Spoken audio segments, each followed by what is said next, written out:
All right, welcome back to the IMNerd Podcast, guys. I'm your host, Freyway, and I'm here with my co-host, Kenny. No, you're not. And today we have a YCS champion who happens to be one of the only Caucasian Americans to win YCS Atlanta, which was predominantly held by minorities before him. Corey Roca is here. Corey, how are you feeling today? I'm good. I'm real good. So to get us started, Corey, me and Corey actually talked recently. He came to AU a couple months ago. I want to say it's been now. Time is moving so fast. A couple months ago, he came to AU while we were all playing like Edison format and other kids were playing Modern. And I hadn't seen him in years. He's been through some battles with Yugioh, and it was nice seeing like an old friend, somebody who's a legitimate competitor in the scene around the Philadelphia area for a long time. I know, Corey, you not recently, but you moved at some point and opened up your own shop. So give us some insight on like what you've been up to these last couple years and like what it was like opening up your own store and that type of thing. Opening up your own store is definitely one of the hardest things you can do. I would argue it's way more difficult than competing in tournaments. Mm-hmm. But it worked out fine. I ended up selling my company. Well, not really selling my company, basically just shutting my doors and then working for someone else. And then January 1st, actually, of this coming year, I'm going to be opening back up my store. Okay. So you got out the business for a little bit and now you're getting back in and you're like, fuck it, I'm gonna give it another try. Maybe you have some new insight into like things that you want to do differently this time. Is that what's happening? Absolutely. Yeah. Well, we were very successful, but it was just like I had other opportunities and I've been really pursuing bowling right now, so it's been crazy. It's been crazy. Yeah, so I definitely do want to talk to you about like life outside of, Yu-Gi-Oh and things like that. But I guess to back all the way up, since you are, you're a YCS champion, you have a ton of tops from what I understand. I don't know exactly how many, so I'm just going to ask you just to get the question out the way. Do you know how many tops you have?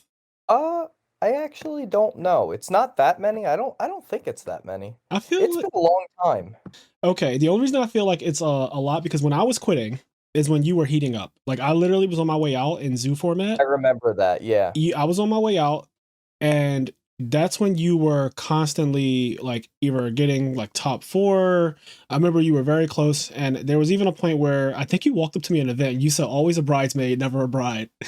And I think I responded and was like, I mean, one day it will just be you if you keep going the way you're going. And it was just kind of the quickest exchange because you were obviously not in a good mood, which I understand. After I lose, I don't exactly want to have like long conversation with people.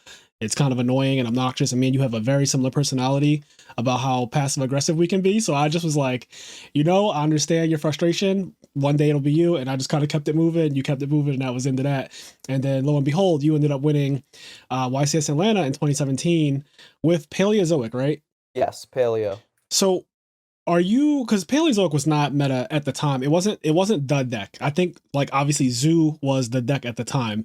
And something I know about you from our past, because we played each other countless times.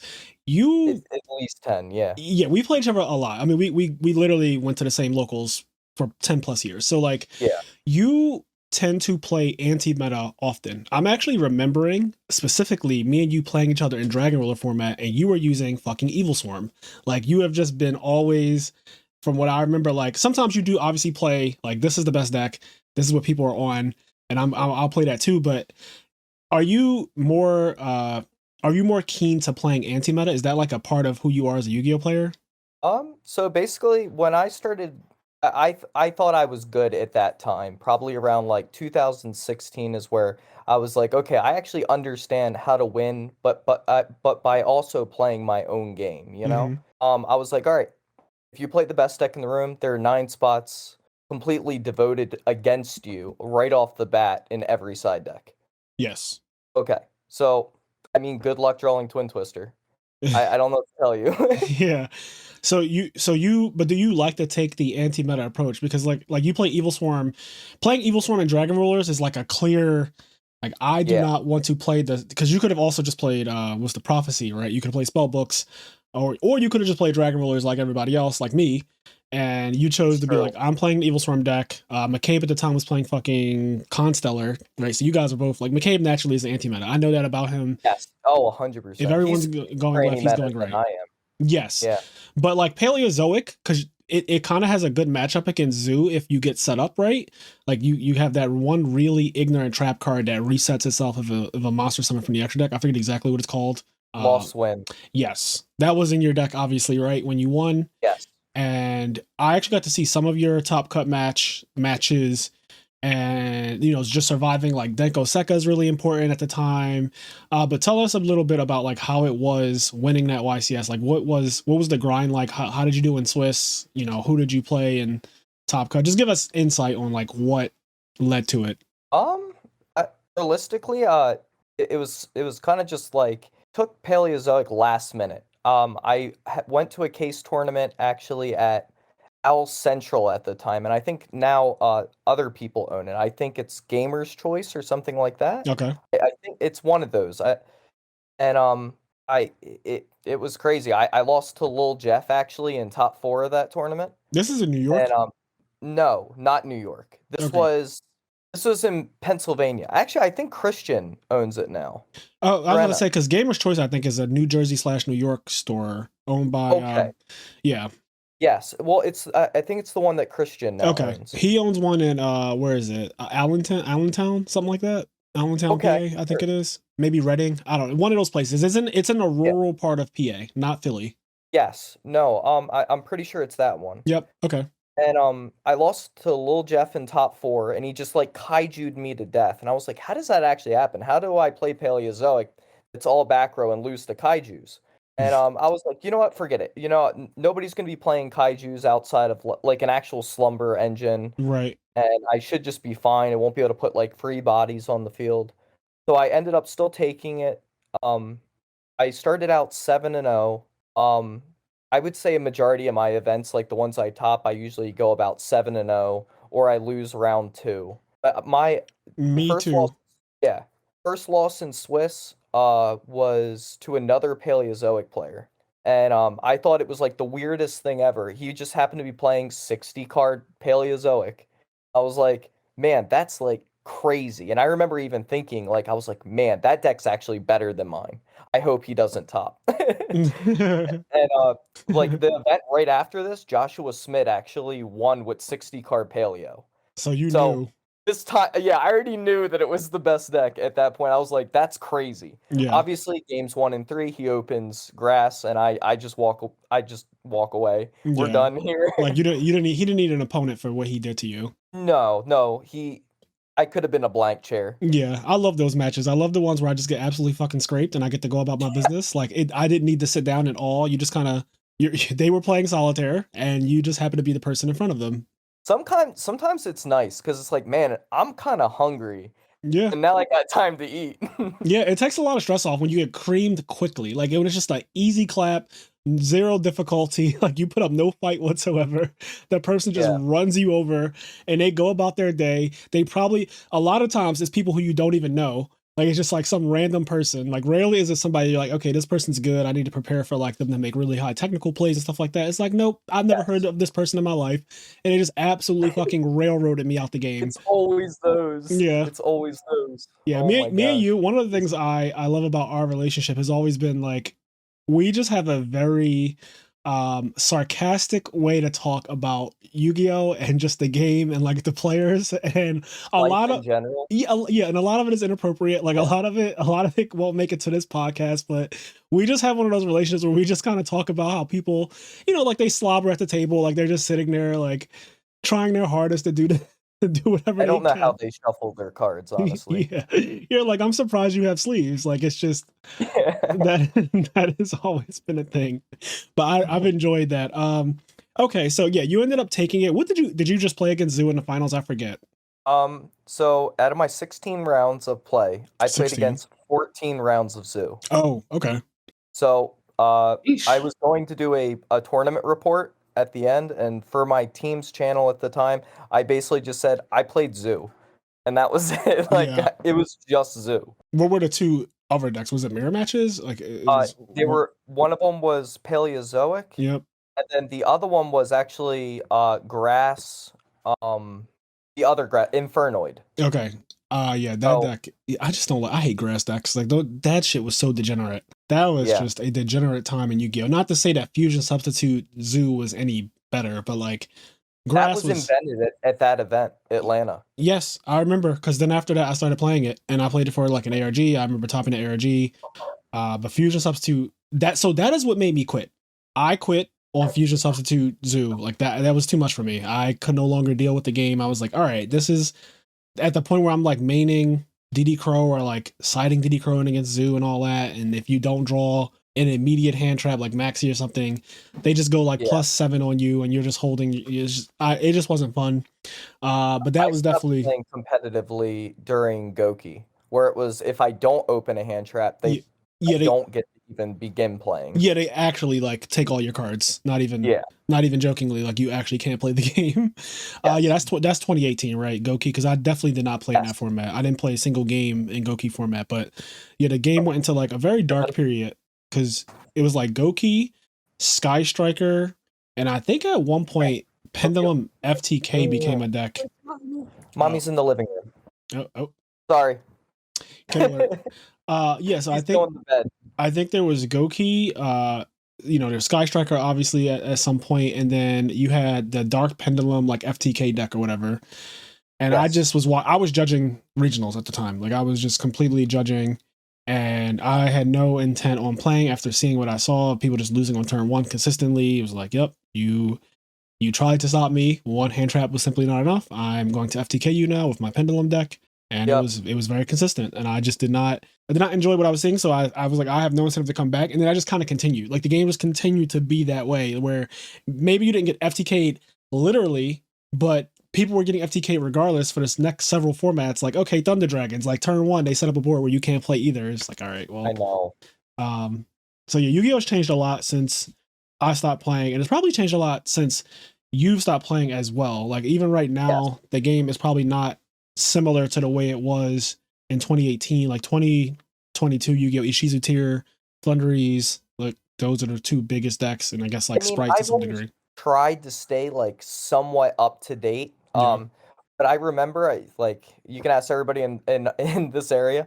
We all sat down, right? Mhm. I had the whole tier deck made. I actually bought it from Xavier, from Locals, the one you were at. Okay. And I sat down.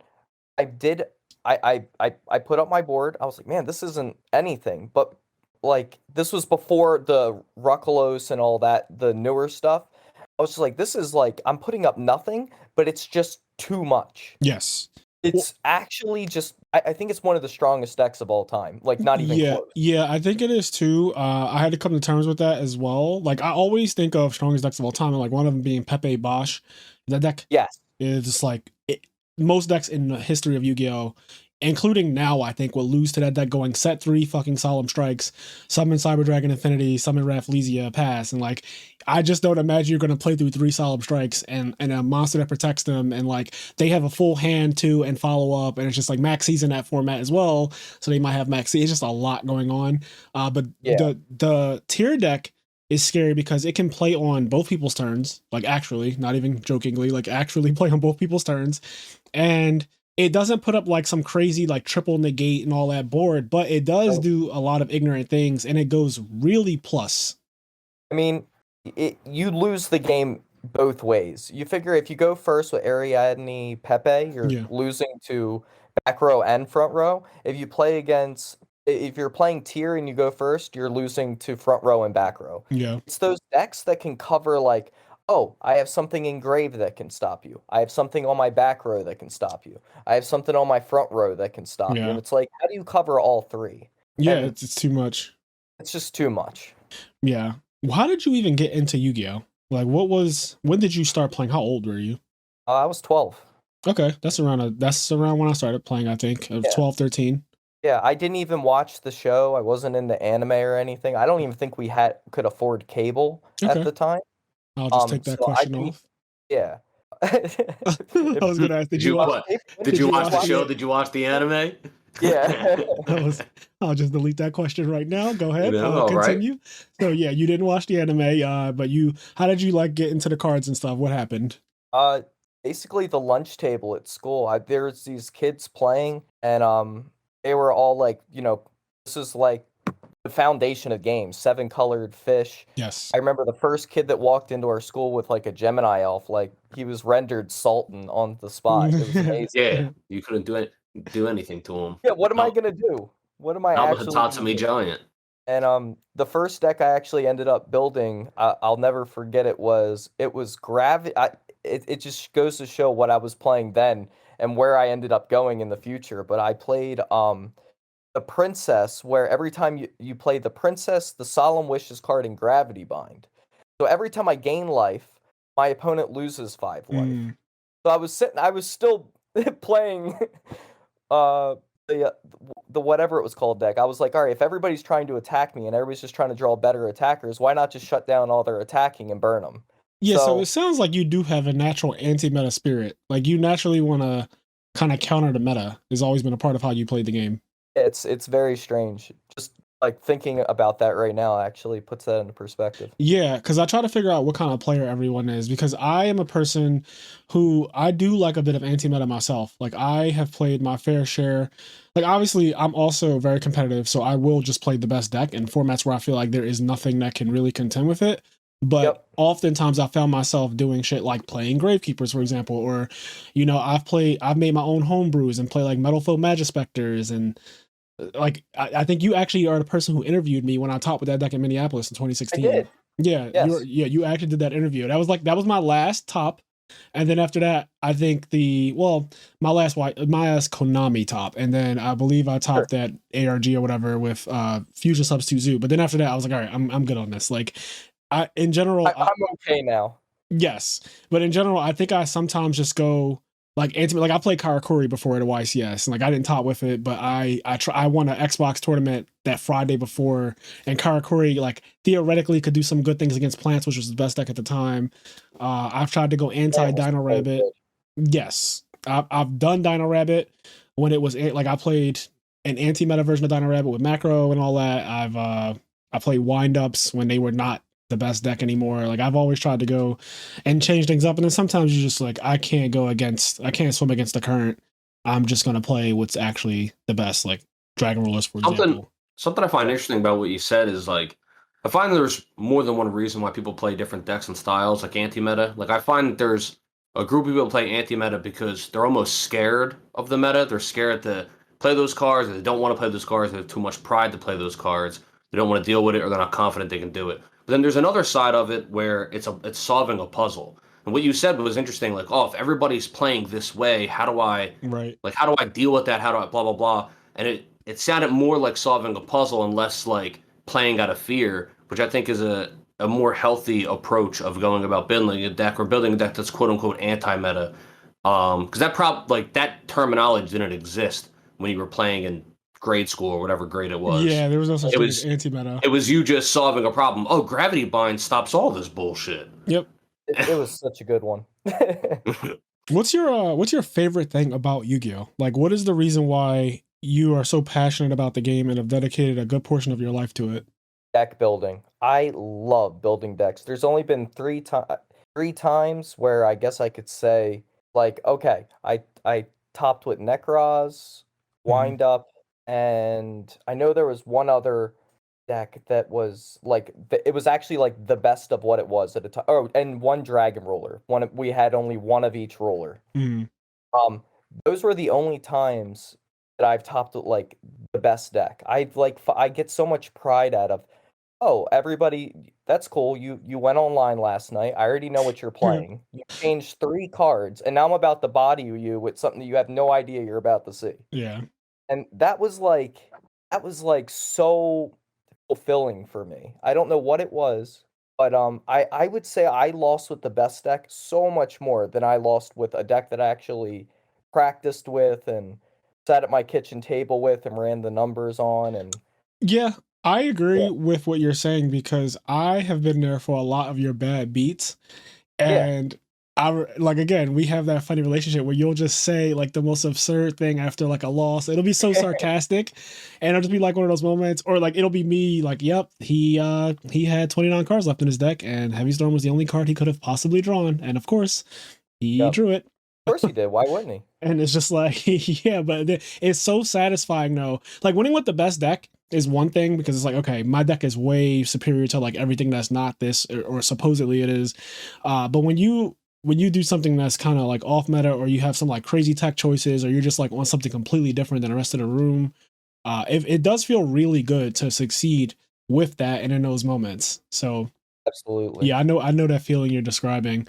I was going to say, like, how do you test for events and who is your favorite testing partner? Now, I actually already know the answer to that question, but I'm just going to ask it anyway for the sake of the podcast. So, all right, contrary to popular belief, I do not like testing with anyone. Oh, shit. I don't test, and there are and this is one of the reasons why I'm not as liked when it comes to like creating a group and everything like that. I looked at this, everyone's my competitor.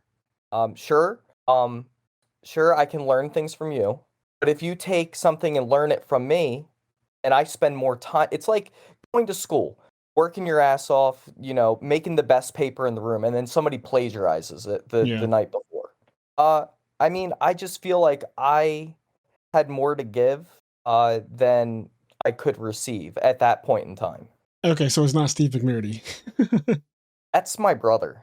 All right, that's my son. Like, he's your, because the question is like, who's your favorite testing partner / travel companion?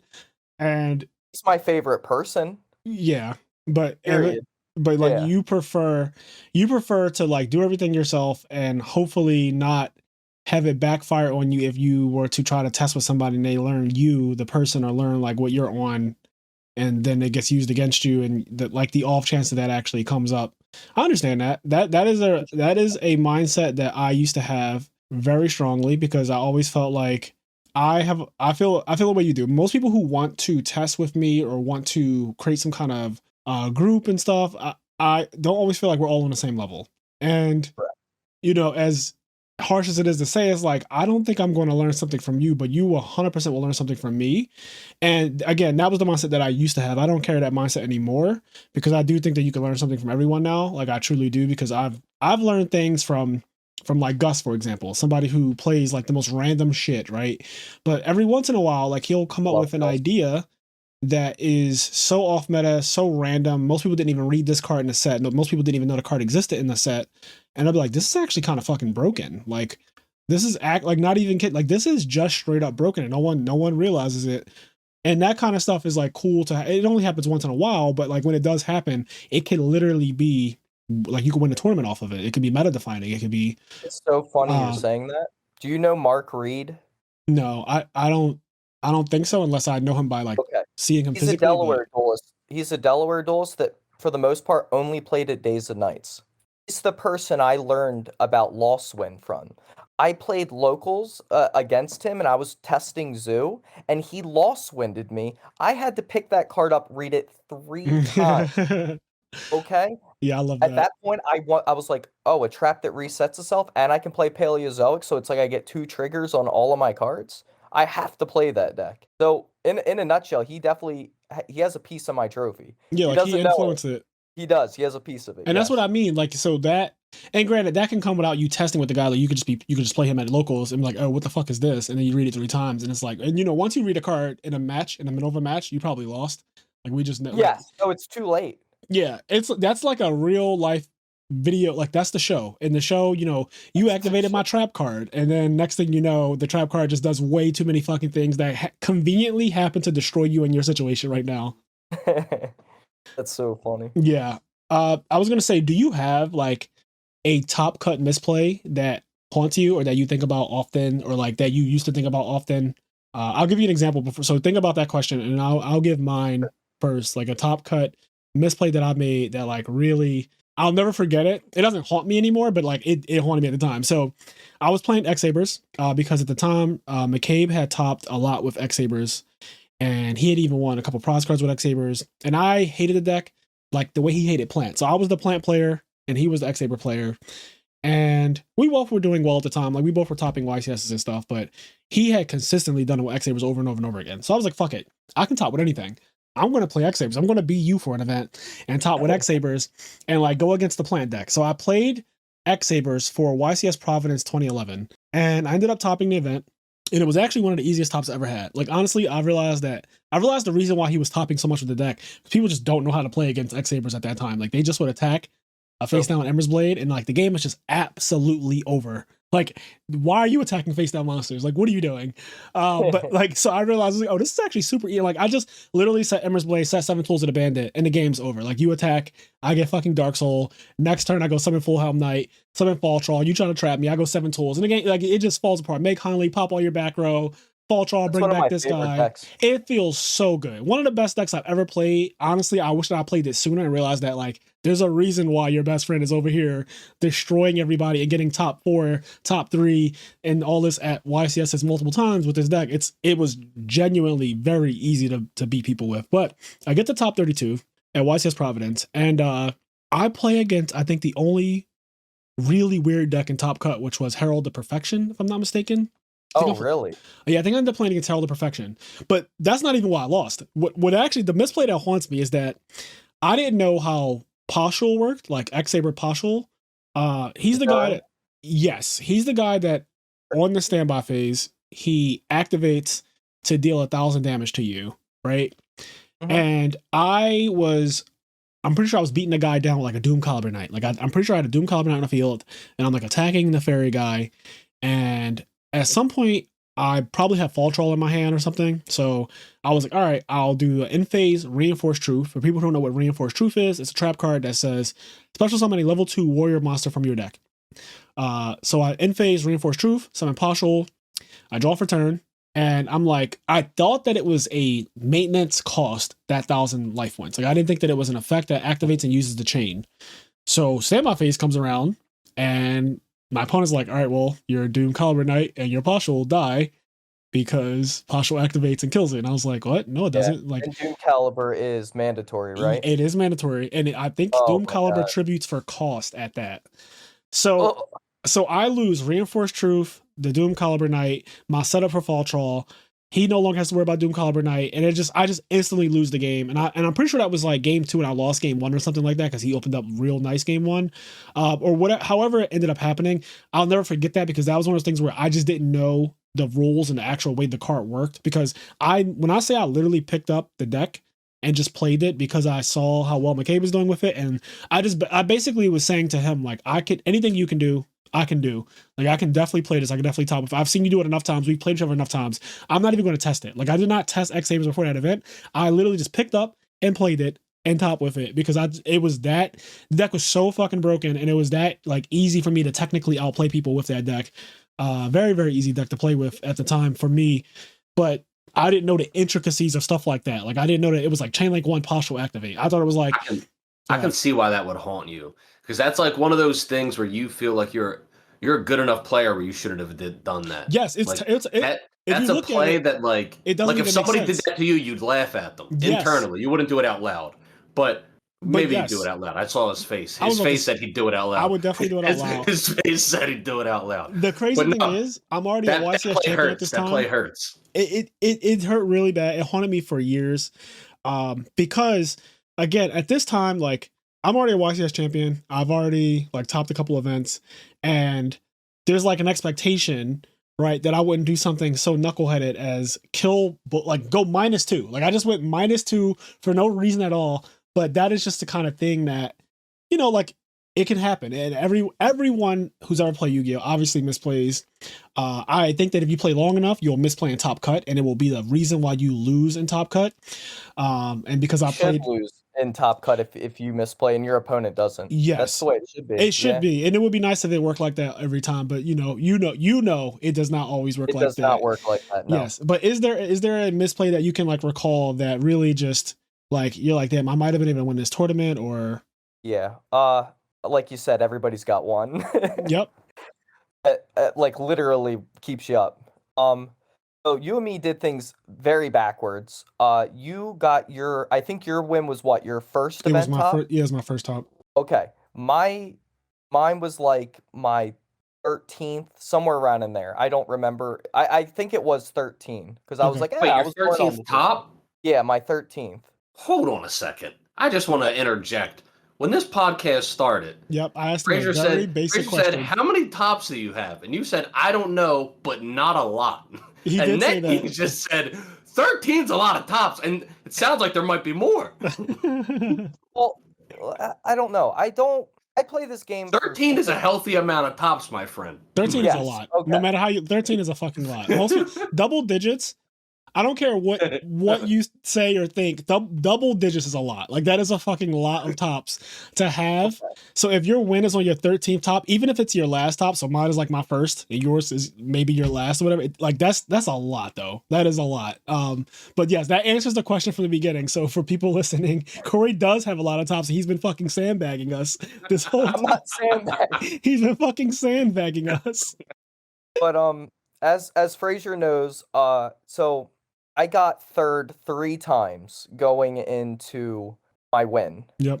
And for people that have lost and gotten third, the first time I did it, that was awesome. I was like, whoa, I Right. got a prize card. But then you realize that when you get home and it's like, I didn't win. Yeah. Wait a second. Okay, second time. Cool, a prize card. Neat. Yeah. I didn't win. It wears off real quickly. It weared off immediately. I was actually surprised by how sad I was. The first time I was like, I got third. I should be like, I think it was YCS Philly, and I was like, man, that's awesome. It's like right next to my house and Yeah. everything. That's super cool. And yeah, I was just like, okay, why is that not happening? Minneapolis was like my misplay where I was just like, holy crap, I cannot believe I just did that. What was Like, it? I thought that I was gonna win that event free. I played Pure Magispector, okay? This is 2016? This is the one that Marcus Hayden won. So yep, this is 2016 because I didn't realize. So we both topped that event then. I believe it. Yeah. So you Do you know played. how many regionals we probably have topped together? Oh, fucking dozen. Literally, like not even Yeah. kidding, like an actual dozen. But We would joke around like round 2 or 3 and be like, all right, I'll see you in top. yeah, like I'll see Yeah. you in fucking round 7 when we're both like Yeah, undefeated or round whatever. 7. But yes, so Minneapolis 2016, you were playing Magispector because that's when I'm playing Metal Folk Magispector, which is my Yep. own like rant deck. But you were playing Magispector, and what went down? So basically, I'm playing against Lightsworn in top. I was What like, the fuck? Lightsworn? literally Minerva. Okay, so Okay. somebody who has Yeah, money. he had 2 secret rare Minervas. Ah, Okay. Which brings me to my thing. All right. I'm about to, I have all Magispectors. They can't be like actually affected. My opponent has skill drain up. I'm like, okay, that's fine. You put skill drain in your Lightsworn deck. That's fine if you feel like that. yeah. I'm like, okay, he actually has to hit two Lightsworns with the thing. Yeah, I forget with what it's called. Minerva or With somebody. Minerva. Okay. Yes. He has to mill But 2 all I Lightsworns. had to do is I had Cyclone in my hand, which is where I can like pop something on the field, but or pop a monster. So instead of going like activate what's its name? Kieran effect and chain Cyclone and then like get it off the field. Is that how it works? Could I have done that? So activate Chain Link 1, activate Chain Unicorn. Link 1, activate Kieran- Unicorn, then chain Cyclone. Yes, so it would resolve backwards. The Cyclone would destroy the skill drain, and then it would bounce the Minerva. Okay, yeah. So that's all I had to do to win. Instead, I attacked the Minerva. It milled 2, one of them being a wolf. I didn't get the rest of my battle phase. Passed turn back to him, and then he put enough damage on for lethal. Wow. But me being ignorant, I was like, he needs to hit 2, but I didn't think like, oh, he could just hit 1 wolf. Yeah. So and it was game 100% if you just did that one interaction. Like you would just fucking clean sweep him. People get no value out of Minerva. The skill drain would be gone. It would have been over, and I ended up getting 2-0'd. Yeah, that's the worst feeling. That's the worst feeling. Yeah, because like Lightsworn is definitely Twin Twistered game 2, and I was like, man, if only I just played game 1 correctly, I would have saw the light of game 3. Yep, that's exactly how it is too. When you get 2-0'd and one of the games you misplayed, you could have won it. You know for a fact, like, you can feel it. Like I would have won. Like I would have won this. I would have match. had it. Yeah. Yeah, it is. I would have so drawn gross. 9 wolf, and I would have been fine. Yeah. Yeah, that is. I like that everyone does have like that misplay that they can recall. I need to start asking this question more often. But some misplays have haunted me, and also I focus more on my losses than I do wins. Like I don't really. I tell people all the time, especially when I'm trying to teach someone. I don't really care about like my wins nearly as much as my losses. I think about my losses; they keep me up at night. Like they literally, I will sit there and not go to bed. I'll be fucking staring at my ceiling at 2 a.m. and thinking about like a way I could have done things differently to win a game. That's just how And I've always been. It makes sense. There's not much to learn from your win. There's Yeah, so much like, more to learn from your loss. yes. Absolutely. Yeah, and Yu-Gi-Oh is a game where you could do so many different things. Like every hand, I tell your cousin Stengo all the time, Yu-Gi-Oh is the hardest card game outside of, you know, like poker and stuff like that. But Yu-Gi-Oh is the hardest card game because you can do anything you want to do. Turn one, you can play all of your cards, or you could play none of your cards. Whereas games with resource systems like Magic and Hearthstone and stuff like that, they put you on an actual clock where they restrict you from being an ape. Like you can't just start off in Hearthstone or in Magic outside of select formats where like they allow it. But most of the time, most formats are going to require you to play land or some kind of resource that like literally restricts you from doing anything. Like you cannot play 6 cards turn one. In Yu-Gi-Oh, you actually can just play 6 cards turn one. And that may be a good thing sometimes. Like right now, that's a great thing right now if you could do that. And certain formats, it's a terrible thing that you play 6 cards in one turn. Like, what the fuck are you doing? Absolutely. But it makes the game very difficult. And I've always liked that about the game because that tells me that there's typically something that you could have done to change the outcome of the duel. And that is just really important to have that distinction of like, I could have won if I did this differently, or the game would have played out way different and I would have been closer to winning. I could have put him on a 50-50, or I could have made it where like he only has one out. And if he draws the one out, like, okay, sure, you drew the one out, you got lucky, that's fine. But I would have put him in a position that's like really, really bad for him. And that, like, just that, thinking about those losses and how to improve on them will make you better as a player. And that kind of brings me into my next question for you. And you kind of brought this up a little bit earlier, but like, what was the turning point for you? Like, what is the first, I guess, regional that you topped and like you started to realize, okay, I think I can do this like long form tournament thing where like you're playing eight or 9 rounds. Especially Philly used to have 10 rounds, so you know, depending on what regional tops you've had, you know how long the gauntlet can be to actually do well at those events. But like, what was the turning point for you? What format, if you can remember, was where you started to feel like, okay, I think I'm starting to like really get this? Not necessarily 20, what was it? I think you said like 2015 or something like that is when you like, okay, I think I'm getting better. But like even earlier than that, like before 2015. The one that pops out to me, it's funny you said a Philly regional. It was a 10-round Philly regional. Yep, standard. And if I ever lost round 1, I would become extremely tilted. Not like in a respect where I get like bitchy and stuff. Just like I know. You know what I mean? Just Yes. like, wait a second, I don't do this. Yeah. You know? So it's round 1. I'm playing against Dino Rabbit. I'm playing Mermail.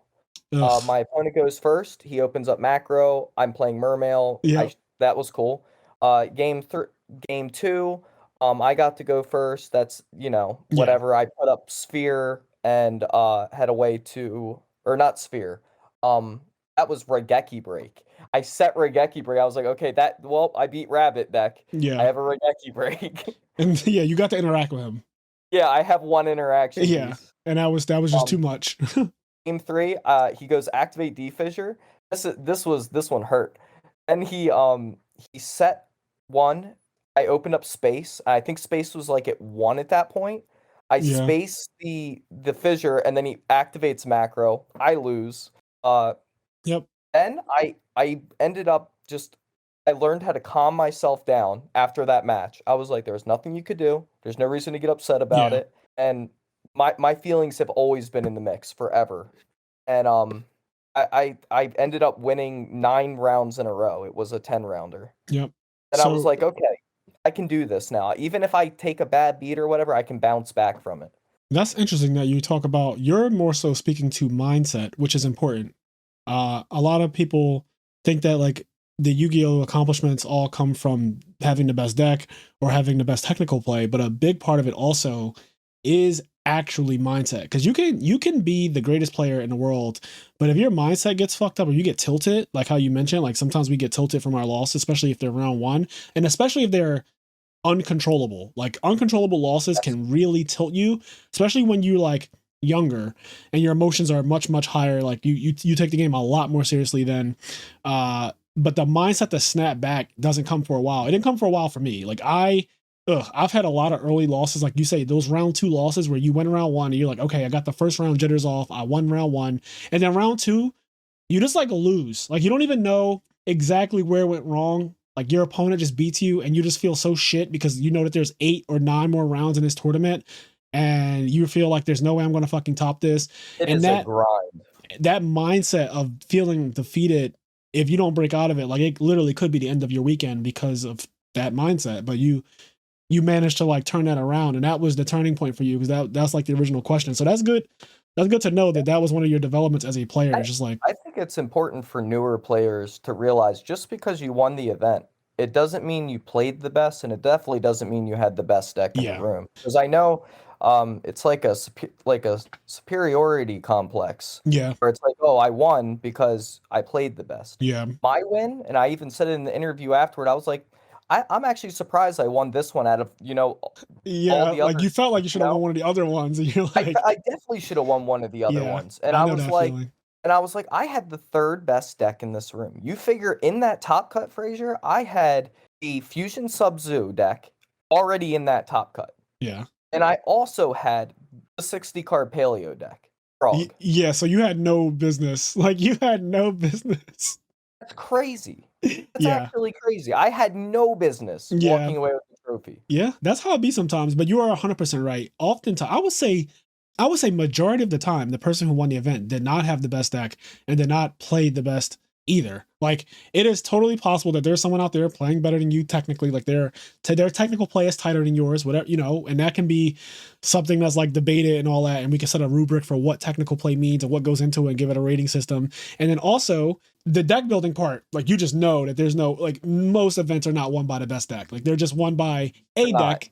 Yeah, like a deck won, but it's definitely not the best one. But it's like, okay, it got you there. And that's honestly all that matters anyway, as far as like, it's hard to have the best deck and that be the reason you win anyway. Most of us are not Patrick Hoban, so like. No, I was just about to say, very few people have done it, and Pat's one of them. Yeah, Patrick Hoban is like the most notorious. I have the best deck in the room because one, none of you fuckers even know what I'm on until you see it.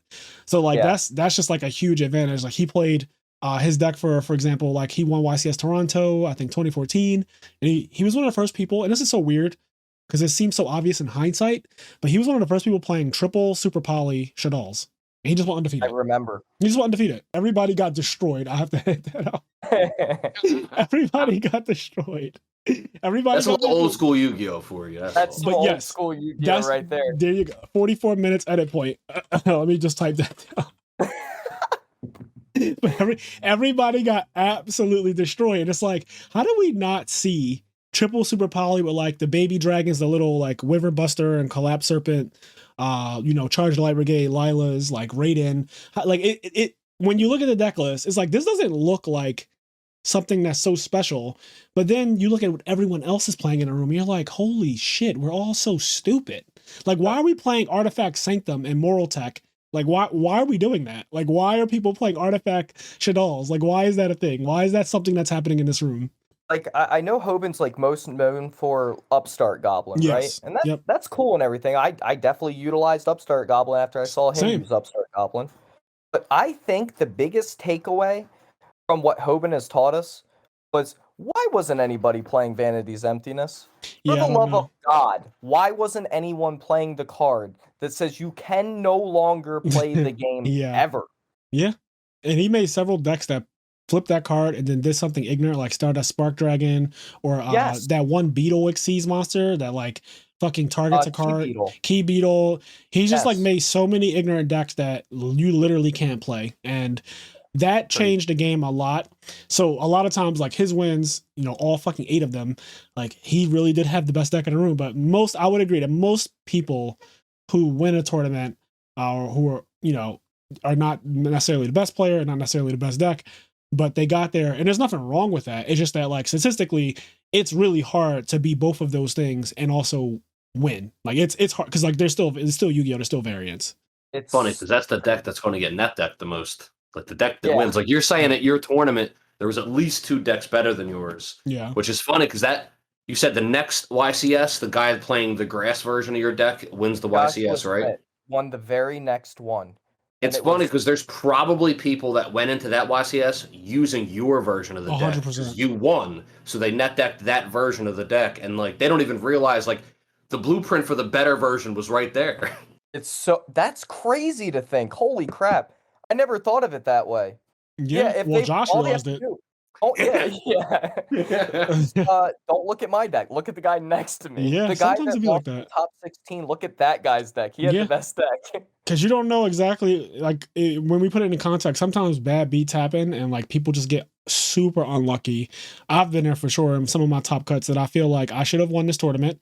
I was very close to winning this tournament, and then something ridiculous happens, and it's like, okay, well, I just got one outered. And I do think I have the best deck, at least in this top cut. Maybe not in the whole room, but like in this top 32, I think I would 100% win. It like sometimes the one that I hate the most is when you look around at everyone left in the tournament.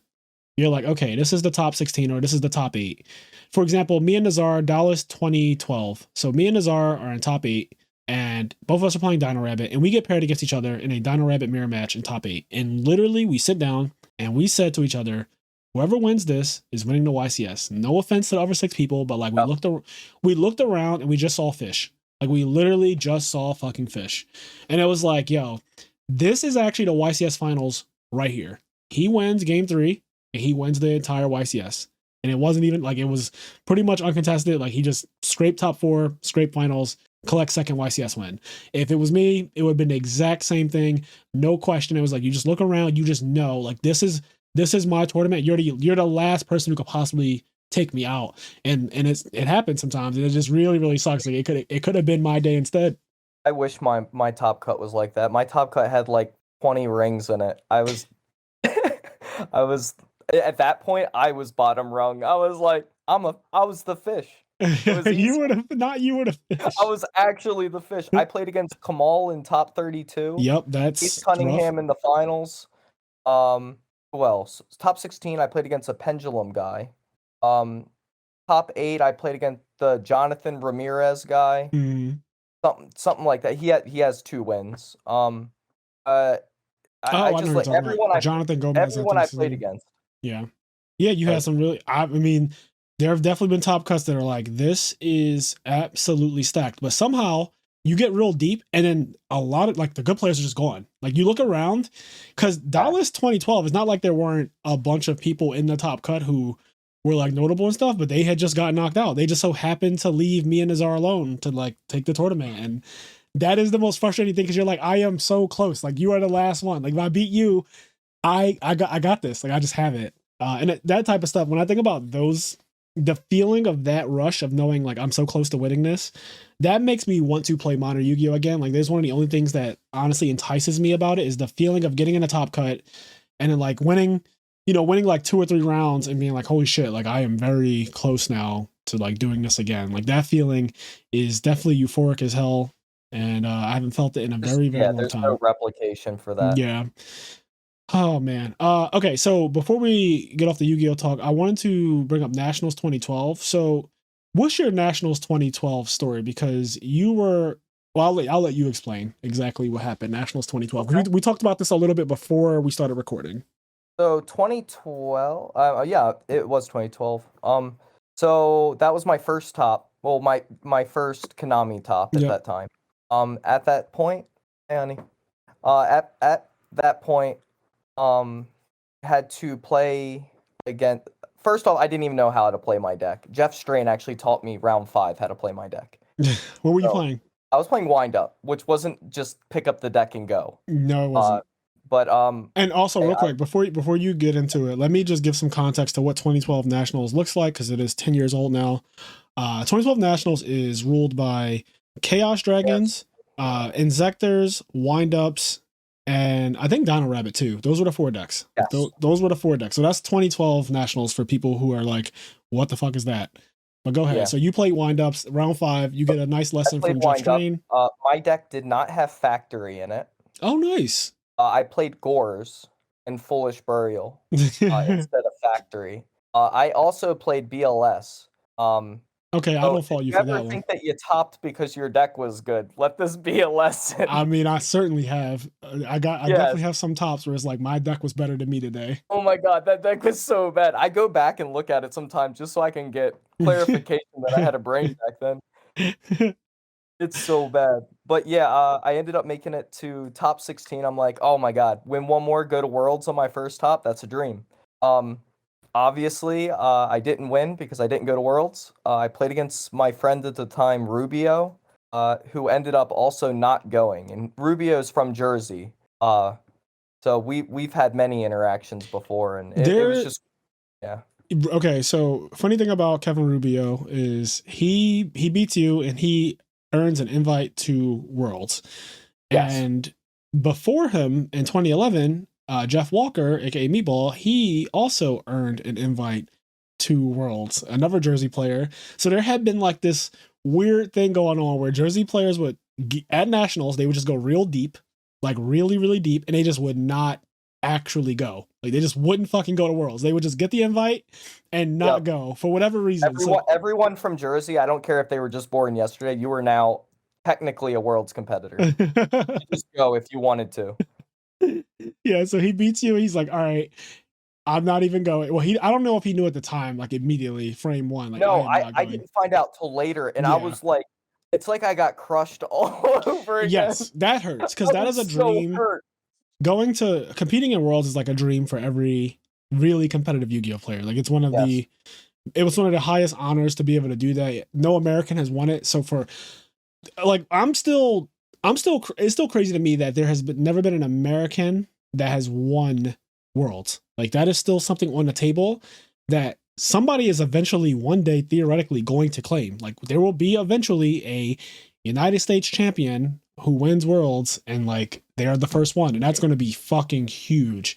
The fact I thought it was going to be Silverman, honestly. The year that he went, I could easily see it being Silverman. Back when I was like, if anybody's going to get it done, Silverman's going to actually get it done. Yes, because he's the kind of person that will just do what no one else will do. Like he will just do what no one else will do. In fact, it's funny. Just be like, well, I'm here anyway. Yes, it's funny because Silverman, 2013, he goes to Worlds, and if I'm not mistaken, he played Bowden in the last round of Swiss for last place. Like he literally was like, I'm 0-4 and I'm literally playing for last place. And I think that at Worlds, like you can't scoop, you can't like, you're not allowed, no. Right. So they forced him to play out the match, and like he told me like a lot of weird stuff happened when he went, but he was like, I literally was playing for last place. So it was like the exact opposite, which is so crazy because when he was going, I definitely thought like Silverman's going to either get to the finals or win it all. Because he's just that kind of person. Like once he's in top cut, he's dangerous. Sure. Yeah. But so you played what was actually the best deck for that nationals. Like Linus was 100. It won the event for one. Well, it was a version of the best deck. It was a version of the best deck. Yours was not. Deck for sure. Yes. Yeah. Yours may not have been, but wind up, you had the right idea. You just didn't have the right execution. Correct. Okay. So yeah, that's nationals. And you have been out the game for a while now. And a lot of people do want to know, like, you are the first banned player that we've had on IMNerd Podcast, right? Yes. And you have served your term. Correct me if I'm wrong, but the time that is on like the website of how long you've been banned, which is what, a 3-year ban? 3-year ban, yes. That time has now expired. So you are theoretically, you have like served your term being banned, right? I have, yes. We're now at 4.5 years now of being banned. Holy shit. Okay. Wait, quick interjection. Okay. This is not shade at Nazar, but wasn't he banned or was he currently you're banned? Right. Nazar got banned twice, but okay. It's interesting you said that. I don't know if he's currently banned or not. I don't think Nazar. I don't know if Nazar. I don't think Nazar is currently banned because did I see Nazar in person? I did see Nazar in person at a regional, which you're not allowed to go to if you're banned. But I did see him. I hope I'm not blowing up his spot. I don't think Nazar is banned. Oh no! But like Nazar was banned. And if he is banned, he wasn't there. He was not. Yeah, I saw someone else. They all look alike or something. I don't know. But yeah, so you are not the first player that I've interviewed that has been banned, but you have been banned for, you're saying, 4.5 years now. And I do want to talk about this a bit because one of the things that I think is important for people in general, and at communities in general, we have like a really huge cancel culture and just like not allowing people the room to grow and assuming that people are the same from when they were at a younger age as they are currently. It could be 10 years down the line. It could be 20 years down the line. We see a lot of this in the media. And I'm a person who believes that like you do need to give people room to grow, you know, and if they haven't, then by all means, like stay where the fuck you are. But to speaking to that point, like you have been banned for 3 years, and do you want to say what happened?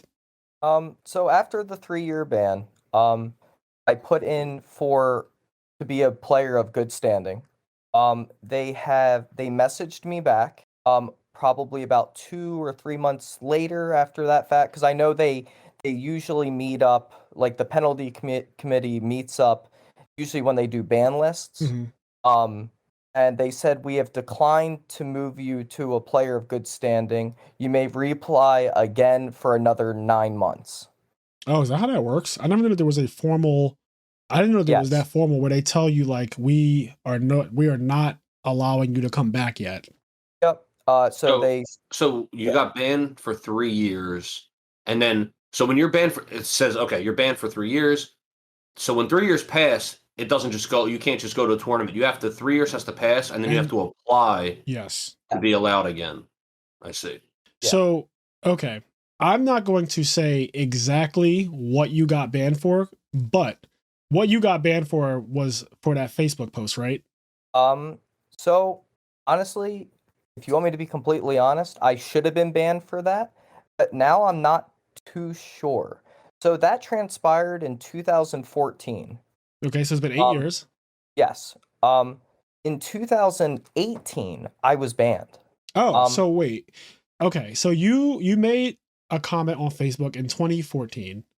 Yes. And so 8 years ago, I made a comment on Facebook, which, in all honesty, that's probably one of my biggest regrets ever. Was that comment ever? Like, I always say wild things off the mouth. Yeah. But that was not okay. That was by the epitome of being stupid. Well, I'm glad that you acknowledged that. And at the time, you were how old? So 8 years ago, 24, I think. Okay.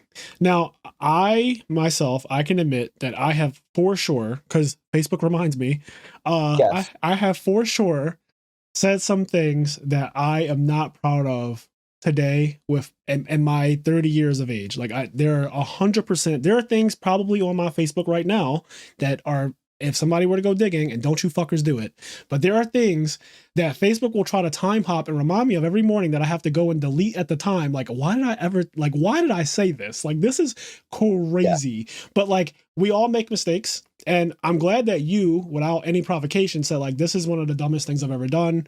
Like, I wish I never did this. It's like a huge regret for you because it has taken away one of your joys in life. And that is Yu-Gi-Oh! Like, you clearly are very passionate about the game. You're one of the most passionate people I know who's ever played Yu-Gi-Oh! Like, you care a lot. And I've always seen that about you. I've always admired other people who are as competitive as I do because it kind of validates me. Like when I feel like I want to fucking cry after losing, and I see someone else who also feels that intensity when they lose, it makes me feel like, okay, I'm not the only one. Like, I'm not crazy for feeling this way. Like, I feel alive when I'm playing this game, and I don't think there's anything wrong with that. But you know, it just so happened that you had a really bad moment that you deeply regret, and it has been a very long time. But what's interesting about this is that you didn't get banned for it immediately. It had been 4 years, and then 4 years later, like, did something happen that kind of provoked it?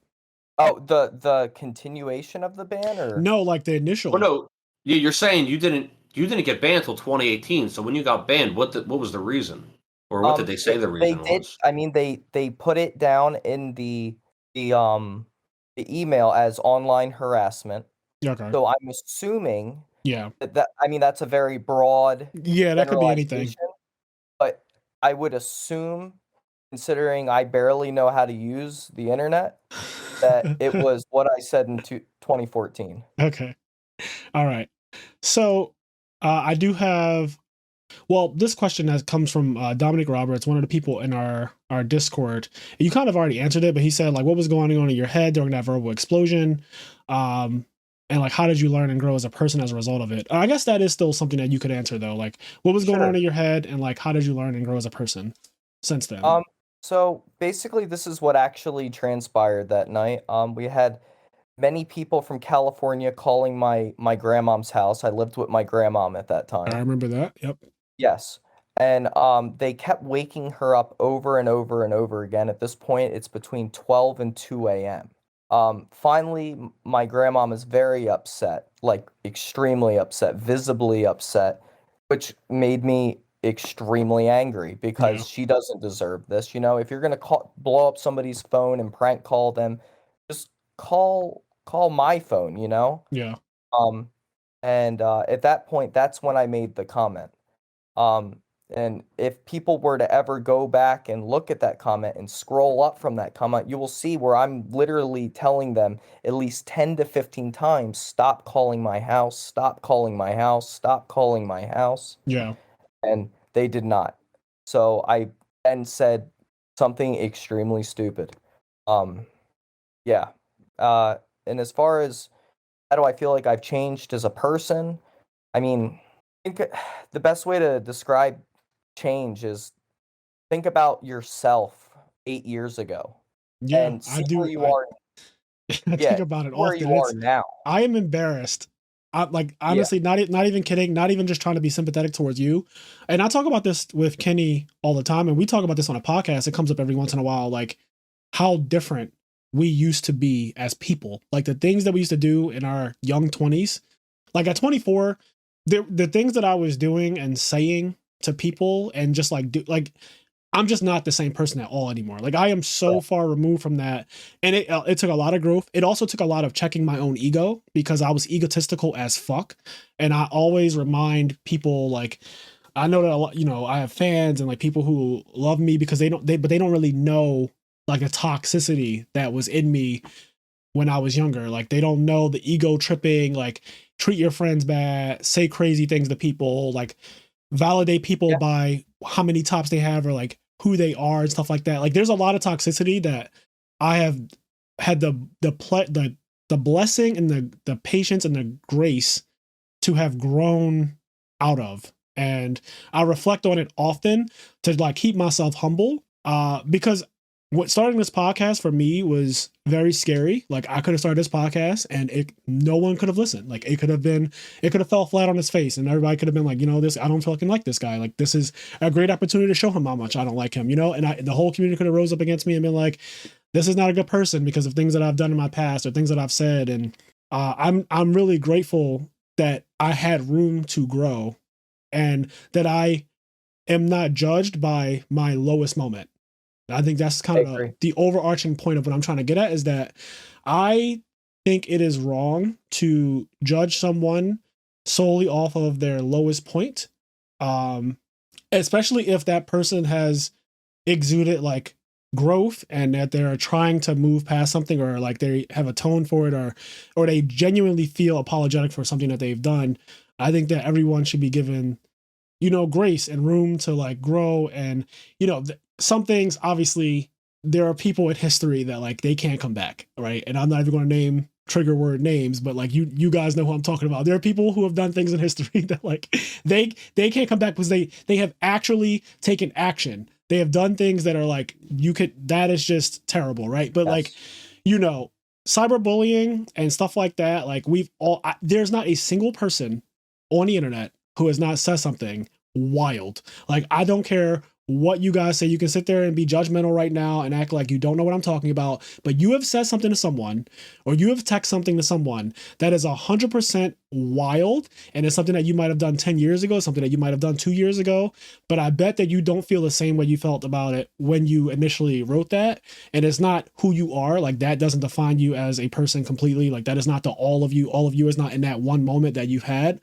And I that's kind of what I want to say about that. But you know, I'm glad that you are actually apologetic and you acknowledge that like that was wrong. You shouldn't have done that. It was really stupid. And you know, it's 8 years ago. You've definitely changed as a person in 8 years. And I do want to talk about that a little bit. So you're now married and I am married, kid on the way. 6-year-old who actually said goodnight to me during this. yeah, that's not going to be cut out. So they will actually like hear that probably. Oh, real quick, I want to ask, just because this is a good time to bring it up, because I really noticed when he came in. Are you on a beanbag chair right now? I am actually. This is going to be the most old man. Because you're just like chilling. It looks like your bed's behind you and you're on the floor, and I feel like you're in a beanbag chair. I am in my beautiful California king bed, sitting on a heating pad because my hips hurt. Oh, you're actually in the bed. I am. It's okay. My whole room is bed. Yeah. Wait, where are you at, honey? That's my wife holding our bird. Okay. Hello. I see. From my perspective, I guess that's your pillow, maybe. From my perspective, that looked like your bed sheets hanging off the side of the bed, and you were just like on a beanbag chair chilling.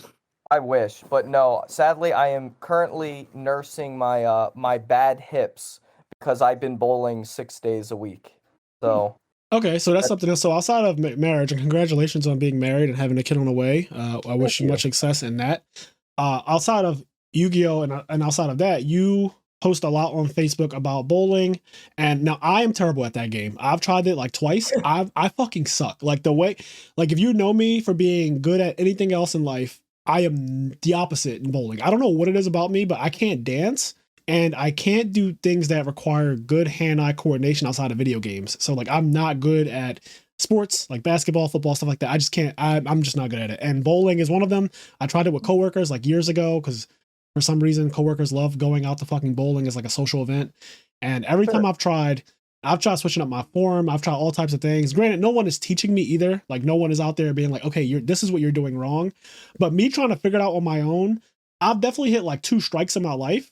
But that's like 2 strikes out of literally 100 thrown. So I suck. That's crazy. I fucking suck at bowling. I don't know how you do it. Give you a lesson next time we Yeah, I would like one lesson because I feel like if somebody just taught me like this is where you're going wrong, like this is what you're doing wrong, and this is how you do it properly, that would be so much more helpful than what happens to me. Because what happens is I go to these events with coworkers, and we all are drinking or whatever, and then next thing you know, it's like, all right, we're going to start bowling.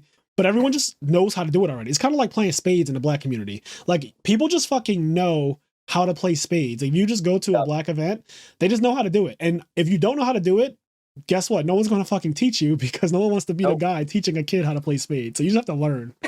But that's how bowling feels to me. It feels like spades. Yeah, I just recently this month I'm actually now a assistant coach for a high school up here. So. Okay. It's actually I couldn't believe it. I actually just told my wife today our very first week we didn't get a single point. There was 12 schools there and we got 12th out of 12th. I think the women in at our high school got 11th out of 12th. Oh wow. We were not doing well. Today we had a match literally right before our call and everything, which is why I kept asking you earlier. I was like, all right, when do I need to actually be there? You know? You were worried about being there earlier. I was worried about being there too early, worried about being there too late. And then today we took 3 out of 4 of our games, and I'm just sitting there. I'm like, this is actually, this is my first time not being the player, you know? Yeah. And it was so rewarding for me. I was so happy just to see this group of people grow like that. I mean, I can't even explain the feeling to watch somebody else succeed after teaching them how to succeed. Yeah, how old are these kids? It's high school, so 14 to 18, I guess. Yep. That's around high school age. Yeah. Wow, that's actually really cool. So you teach, you coach kids on bowling, and you yourself happen to be a very good bowler, from what I understand about just reading your. I don't understand all the numbers that you guys post up on the fucking board and all that stuff. I don't know what it means. I look at the scores. I'm so confused by bowling scores. I have no idea what's going on. But you always seem to be talking about it in a way that makes it seem like, if I'm using context clues, that you are pretty fucking good at the game. I'm not sure how long you've been playing, but it seems like you're pretty damn good. So when I was a kid, around like 16, 17, 18, there was a lot of coaches that wanted me to be professional. Um, I wanted to play Yu-Gi-Oh. Yeah. Um, I mean, so that's the reality for a lot of us. yes. So instead of choosing the sports path, and I wanted to play Yu-Gi-Oh. Yeah. And now, so come January will be my very first entry into the world of professional bowling. I currently have the second highest average in Michigan. Um, on top of that, I pretty much anytime I touch the ball, I feel so good. I don't know what's wrong with me, but I love to roll balls. That's pretty decent. So you have Yeah. the second highest average in Michigan. That's fucking impressive. I mean, that's just simply impressive. I'm sure that there are a ton of people who actually bowl in every state.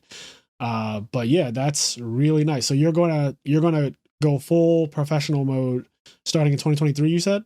Starting in January, yes. And what does that entail? Like how does that work? So you need to hold at least a 200 average for a total of 30 weeks. If God you damn. can do that, then you are now eligible for a PBA card. You pay like $225 to reinstate yourself as professional and not amateur. Yep. And then you now get to go to these events, and you compete Yeah. for The thing that we love the thousands of most. dollars. Yes. The thing that drives us. Yeah, so I'm hoping I'll give myself like a 4-year plan, like I did with Yu-Gi-Oh. I was Yeah. like, during this next 4 years, I'd like to be hoisting a trophy, and I hope I get to put a PBA title next to my name as well. That'd be awesome. Yeah, that's actually really cool. So I guess with the bowling thing, like you got into it when you were around 16 and you said coaches wanted you to go professional back then. Yeah, I started bowling when I was 12, competitively. It's like what happened? How did you get into bowling? Because I'm still trying to figure out when I tell you that I am so out of rhythm with that fucking game, like it frustrates me when I am forced to play it because I don't know what I'm doing and everyone else for some reason just knows how to play and it just triggers the fuck out Oh, of well, me. then next time you get forced to go bowling, bring me, Fraser. I'll look like an idiot with you. Okay. Are you from? Because are you I don't know from how to play Flint? that game either. I'm terrible. So if anybody needs a I'm bad at bowling partner and you don't want to be alone, hit me up. What'd you say, Corey? I'm visiting for Christmas. I'll happily go bowling with you guys. Go bowling. Yeah, I'm sure that I wonder if Silverman wants to do it because we could actually get like a whole AU squad together and Oh, that sounds like a blast. and I go would bowling. love that. Yeah, because we do stuff on Thursday nights, like after. I mean, typically they just go to the fucking casino and gamble like degenerates, but we also are able to do other things. And Maybe we can find some old guys in there and bet the money. yeah, it'd be fun. We'll send Chris in. If we go bowling, I'm so on board. I'll drive out the homes. I don't care. Yeah, I'll literally text the group chat and be like, "Are you guys interested in going bowling?" Like we don't really have much else going on as far as like after the locals anyway, or maybe even beforehand. And Thursdays have been kind of drying up a little bit because it's around the holiday season, so people are spending more time just at home and buying gifts for their family and stuff. Yu-Gi-Oh always slows down at the end of the year. There's also, well, before the pandemic, there weren't really events in December, and they kind of held off on doing that. But now they have like a remote dual YCS this weekend because you can play YCSs in your bedroom now. That's so bizarre. Yeah, I'll never get used to that. Different world. We are officially boomers, Corey. I don't want to live in this world. Don't say that. You have things that you have to live for now. No. I would. Right, can we edit it out? Hyperbole. Hyperbole. Can I use the edit button? I got what you mean now. Yeah, there you go. But yeah, like bowling has always just eluded me as like I don't know exactly what it takes to be good, but I will be looking forward to an actual lesson to figure out some things. That way, I'm so competitive that like I want to be able to beat my coworkers, and I want them to just think that I'm amazing I just want them to think like he's fucking insane. Like I just want to be looked at and revered as like this insane bowling kid. Like I just want to be, I don't know, the black bowler. Like I just black bowler. Yeah, I just want to be the black bowler. That's crazy. I don't know. But yeah, so you go into the alley and you only roll black balls. Like if you go in there and there's not a black ball, you're like, I can't fucking roll here. What the hell is this shit? It's so funny. No, I got you. I'll get you there for sure. So outside of bowling, and this is something I just know about you personally, when we were younger, is you used to be really big into hairstyling and like you did that for years and were really good at it. In fact, when I told you that I was cutting my own hair and I had completely just given up on barbershops, and for all the different reasons that I gave up on barbershops, I learned to cut my own hair years ago, like several years ago now. But you were like, yeah, your hair actually looks really nice. Like I could tell you did the fade and everything like that. And like you even showed me like you can improve on this side. And I took that advice. I was like, yeah, you've been doing hair stuff a lot longer than I have. Long time. But Very long time. how did you get into the world of hairstyling? Hairstyling, my mom is a hairstylist actually. Okay. And I started cutting her hair when I was 12 years old. Around the same time I got into bowling and Yu-Gi-Oh. It's so weird. 12 was my year, man. 12 was your year. You came a lot. I don't know what the fuck you were before 12, but you became a human. And I was not even a real person, apparently. You clearly, you got all of your skills at 12. That's crazy. I Yeah. peaked at 12. Yeah, you not peaked. You didn't peak at 12. But yeah, she would like, all right, now cut a straight line. She would say, all right, comb it all down. Or most of the time, she would comb it down for me so I wouldn't mess up, and just be like, I need you to cut just a straight line. Do not mess up. And I remember there was one time where I actually cut up instead of across, and she was like, don't worry about it, but this side's like 2 inches shorter. So you had a patient parent, which is nice. Yes, for the most part. As patient as a parent could be. Yes. And then did you end up going to school for that at some point too? I did, yep. I have my cosmetology license in 3 states. In 2 of those states, I'm considered a master stylist. Oh, wow. And then in Delaware, I went for my instructor license. And I ended up deciding that I'm not the best teacher. I prefer if someone else would teach them, and then me to refine their skills. Yeah. Like you don't want to teach them from scratch. Yes. So just something like, it's not like bowling where you immediately show somebody technique and then they can improve upon technique. Hair is something that becomes muscle memory, and it really you need to like do it every day, or your body will actually not know how to do it. Yeah. You know? So I agree with that actually. I have been cutting my hair. So I've been cutting my hair for almost 10 years now. In November 2013 was the first month that I started cutting my hair. November 2013, I'll never forget. And so it's almost been 10 years, but I didn't start out like really good at it, but I for my starting point, because I drew a lot as a kid, like I just naturally used to draw, and I was not bad at it either. Cutting hair, I kind of related it immediately to just drawing, and like, I used to draw anime stuff or whatever. And drawing a lot of lines, like a lot of Goku's hair, a lot of Saiyan hair, all that stuff.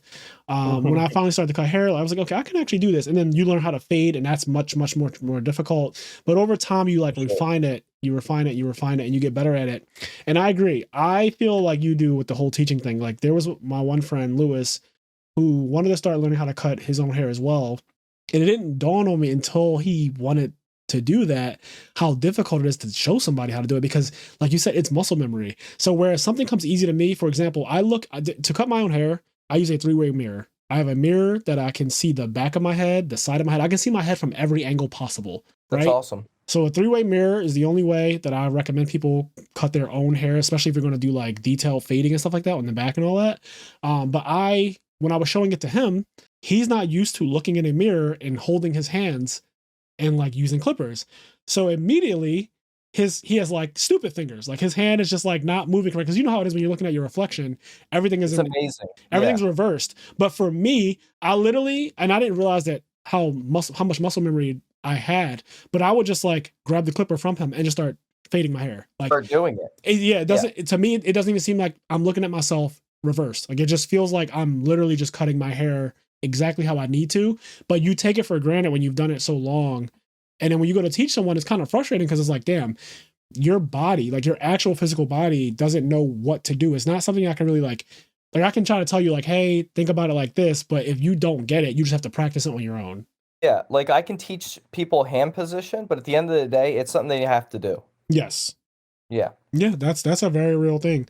And something that I still haven't learned how to do, and luckily right now I don't do too much cutting people's hair with the texture. I need scissors, but like I've never gotten into actual doing like shear work, like cutting with shears, that's definitely a very crazy skill. Like I've seen videos, I watched YouTube tutorials. Different ball game. It really is. Straight razor, that's even. I remember I tried to straight razor my own face, and I went into my class the next day when I was in cosmetology school. And I was like, all right, what do I do so this doesn't scar? If that gives you Yeah. any idea of how bad I did on the left side of my face. Yeah, so it's hard. It's hard. Yeah, no, Sure. it really is. And it's a lot of things we take for granted. Like when you bowl, you probably just literally, it just feels natural to you. It's second nature. You've been doing it for so long. You put in your 10,000 hours or whatever, and you've just been doing it, since you were 12, 16, and now, however old you are now. We don't have to say it because I hate aging myself and other people. But I however wish old it you are would now, stop. I just want to stop. I just want to stop. I wish I would stop too. I wish I would stop aging. Right? That's what I'm saying. I want to stop right here. Like if I stopped right, everything's still fine. Everything still works. Everything's still great. Like I my can't say it the same. Yeah, you said you're sitting on a heating pad right now. But I am literally on a heating pad. but you use your body in a physical way. Where I am an accountant and I'm a podcaster. I'm a content creator. So I don't do anything too physical. Like the most physical thing I do is probably sex. Like that's literally it. Like I don't really use my body for any physical. I don't do any physical activities. I go to the gym, but like even that, I take it pretty easy. Like I'm very easy on myself. Like I've always been that way. I'm just kind of like, just take it easy. But bowling throws your back out. I try and bowl like 10 games a day. And when you get when you get proper form, it's... Sorry, did you get it? No, I can't. Okay. I'm too pregnant. You're too pregnant? Okay.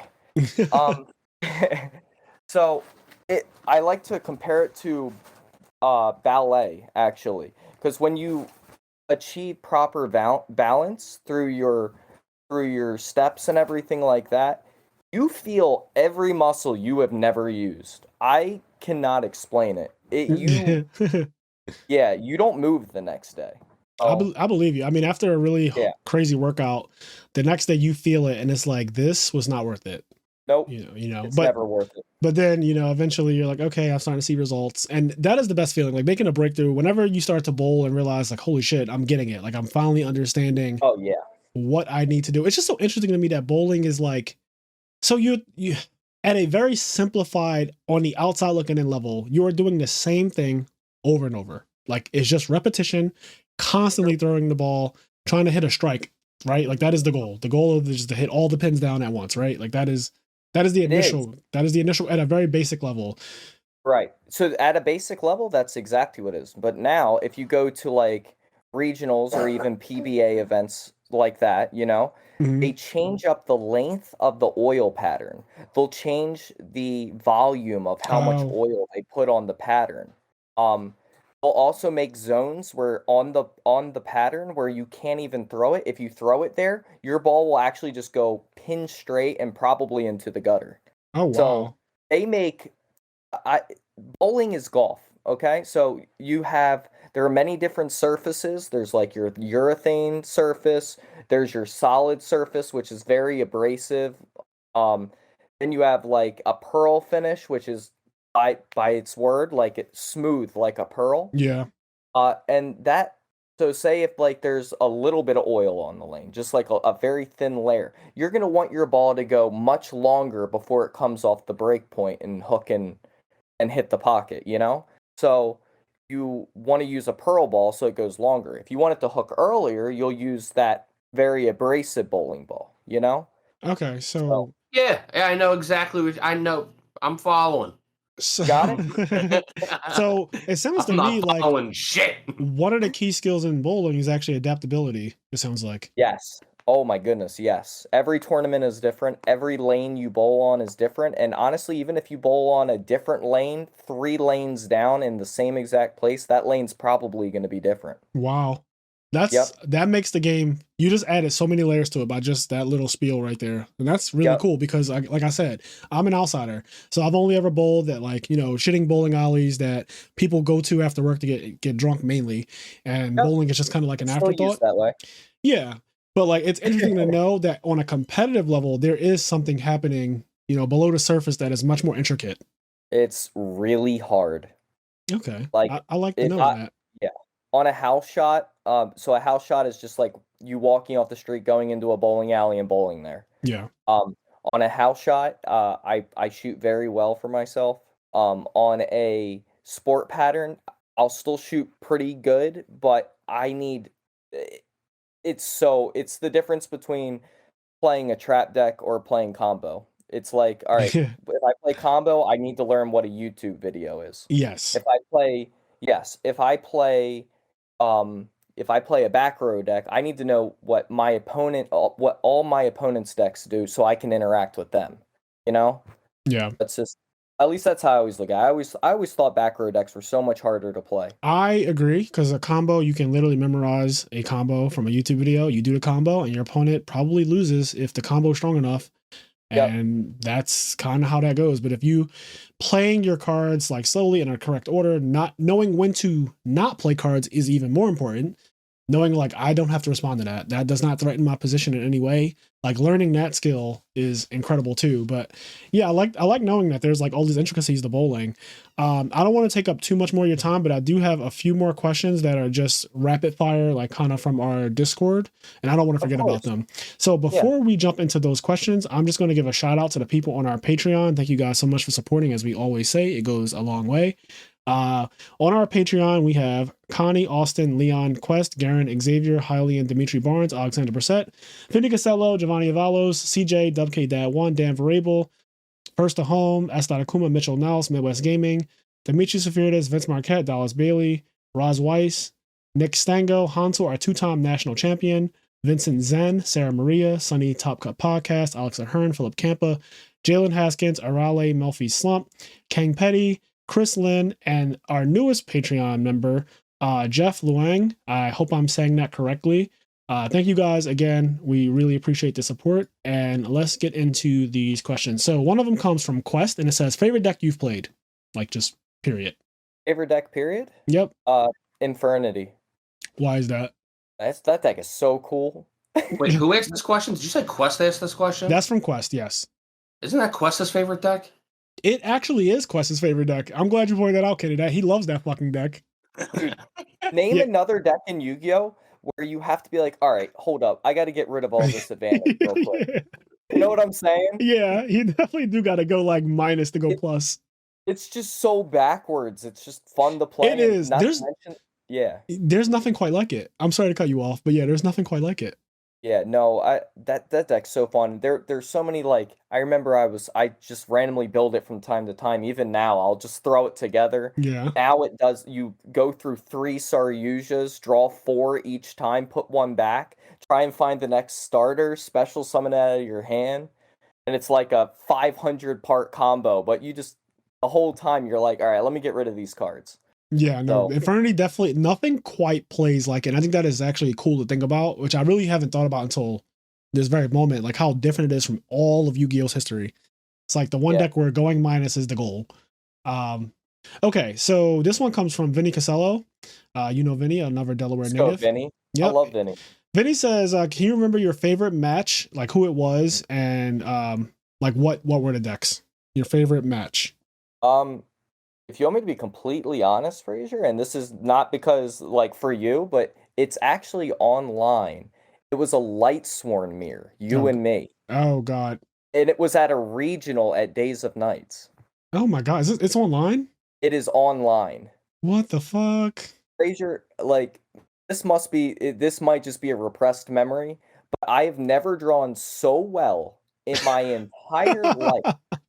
It was a Lightsworn mirror. My hand was so good that I Monster Reborn Necrogardna and set Crush card. Oh no. No, it definitely is a repressed memory.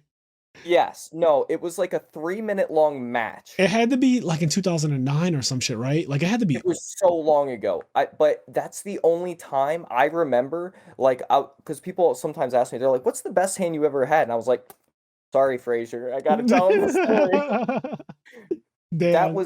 That was the craziest match I think I've ever had, where I'm literally using Monster Reborn to bring back Necrogardna just so I can crush cards. If I type in on YouTube like Fraser Smith, Corey Roca, Yu-Gi-Oh, you think it might come up?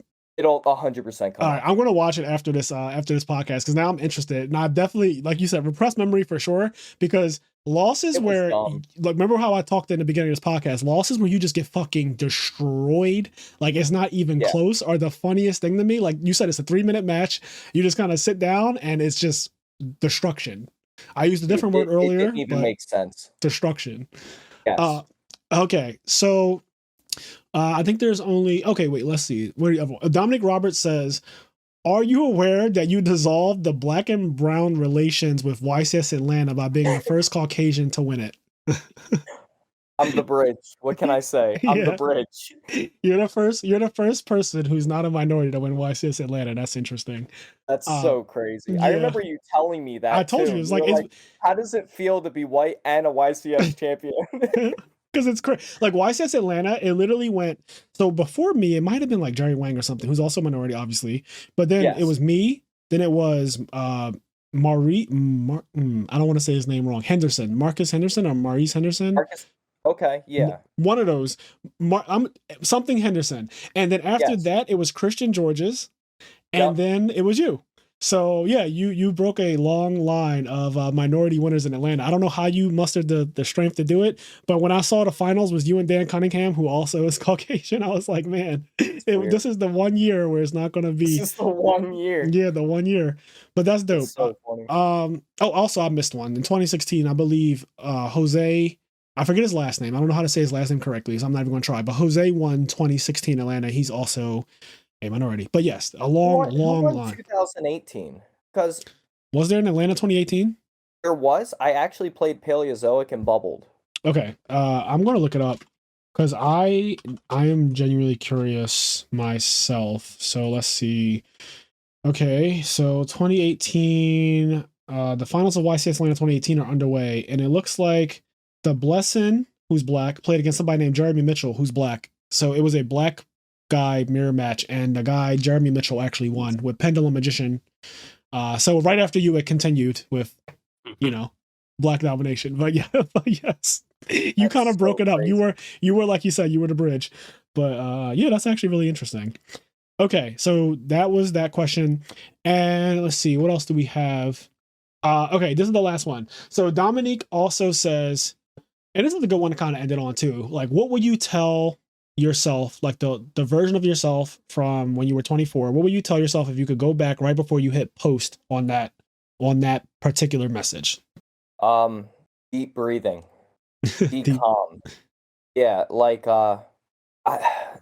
it's 8 years. Like it's actually like 8 years ago. So Yeah. it's like the amount of a different person I am now compared to then.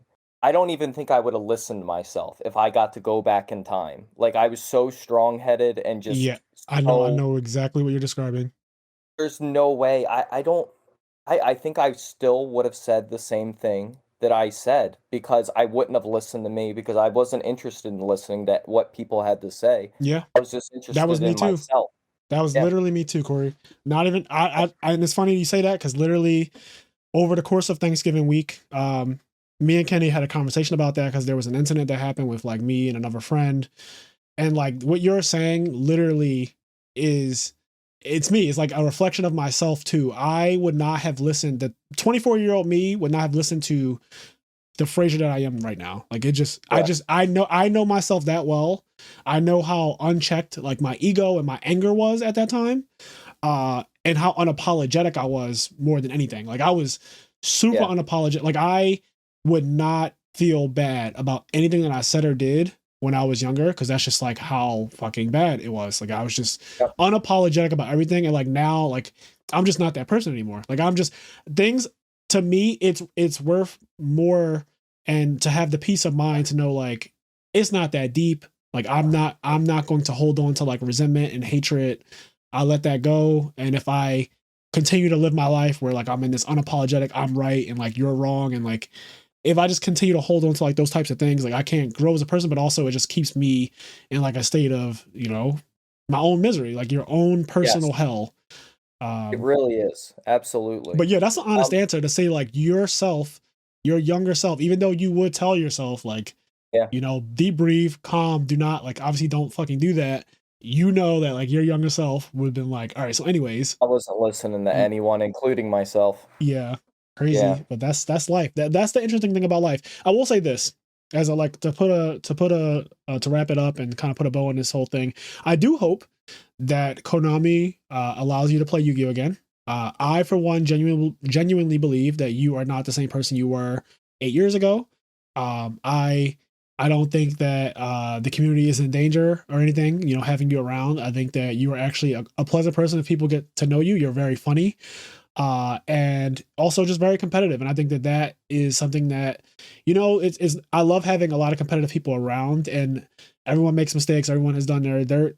Fortunately for other people, their dirt wasn't broadcast and reposted a million times to the world and like that type of thing. And I always say that, like, a lot of us are lucky that our worst moments were not broadcast to the world, because we've all had some fucking shitty moments in our lives, and we just had the fortune of not having it be plastered and judged at that, as that is who you are as a person. So Absolutely. So that's kind of the last thing I wanted to say about that. But yeah, it was a pleasure having you on this. I really appreciate you saying that. Like, honestly, I do.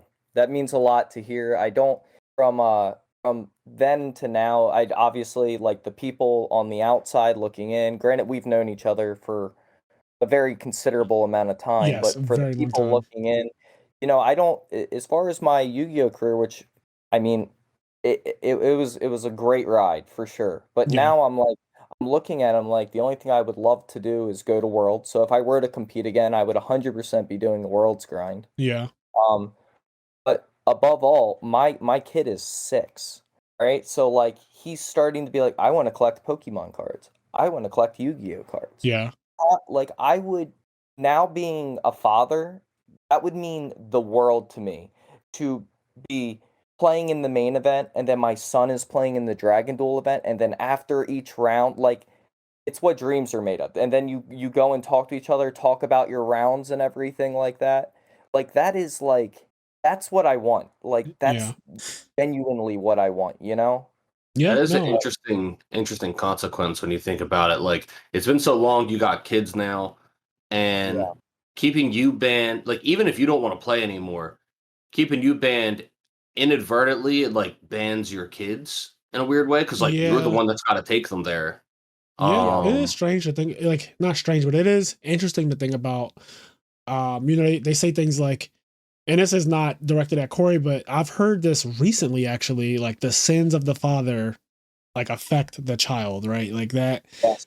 But again, I hard disagree with people who judge someone at their lowest point, especially like, this is not something that happened yesterday. This is not something that happened 2 years ago. This is not something that happened fucking 4 years ago. This is not something that happened 5 years ago. This is something that happened 8 years ago. And this is something that happened when someone was in their young 20s.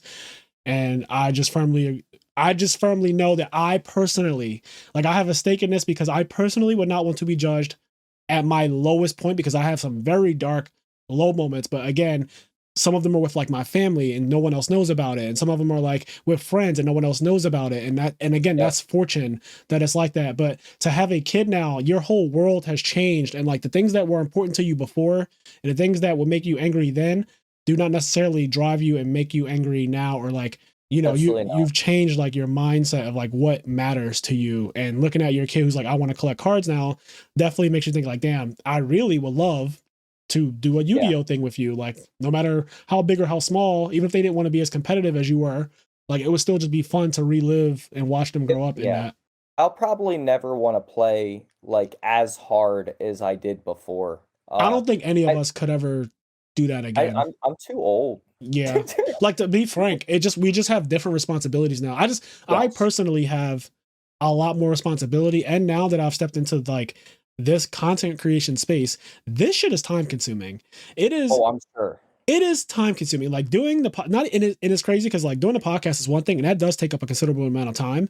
But on top of that, like, I've also just recently started a new series where, like, me and Kenny's cousin are going on Dueling Book and playing people and recording it and just discussing the plays before we do them and stuff like that. And that is now taking up time. And it's just like, I don't know why I'm adding stuff to my plate when I already have so much going on, but that's just how I am as a person. I feel like if you don't do something with your life, like, what's the point of having it? So I'd rather be busy than bored. Oh, good. No, I'm done. Busy. I wanted to say one more thing on that note of the ban or whatever. I don't know you, and I don't even really the full context of the story.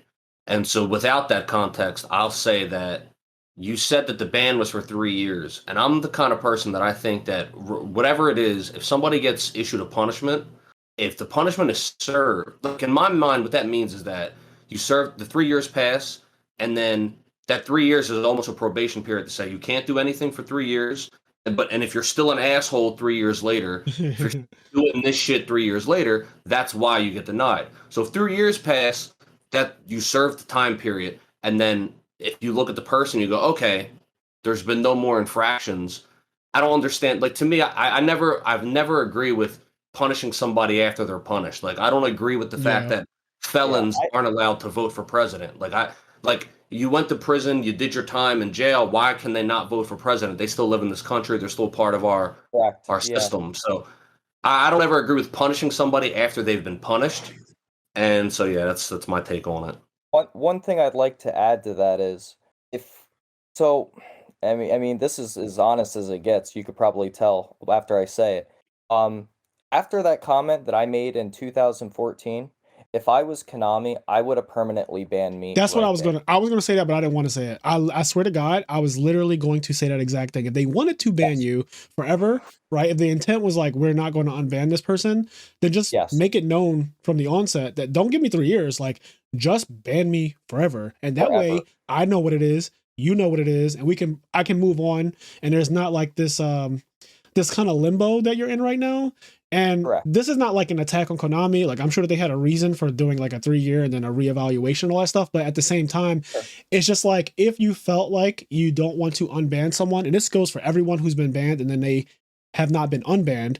Like if you felt like you didn't want to unban the person, I just feel like either update the list to say like permaban or something, or like update it. I've seen people get their thing extended. Like I've seen people reach the deadline, like they've served years, and then it'll just add another year to it. And like, okay, like for whatever reason, that's what you guys felt like was necessary. But for it to be like, okay, this is expired and now this person is still banned. I'm not exactly, I personally don't understand it, but I'm also not on the ban committee. But I agree with what you initially said is like, if you felt like I should be permabanned, then like, just do that. Like just actually do that. Yes. That way there's no question.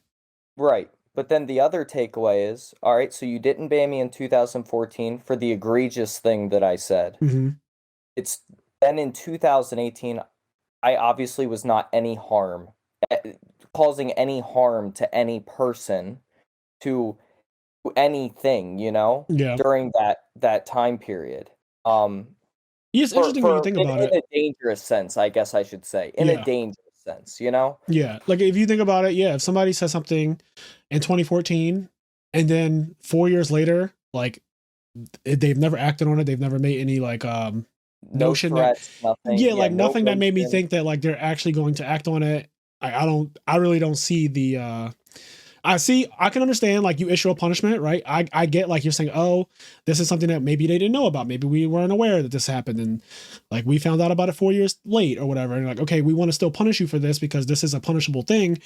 But after that time is served, like if punishment is always in my head to be rehabilitative.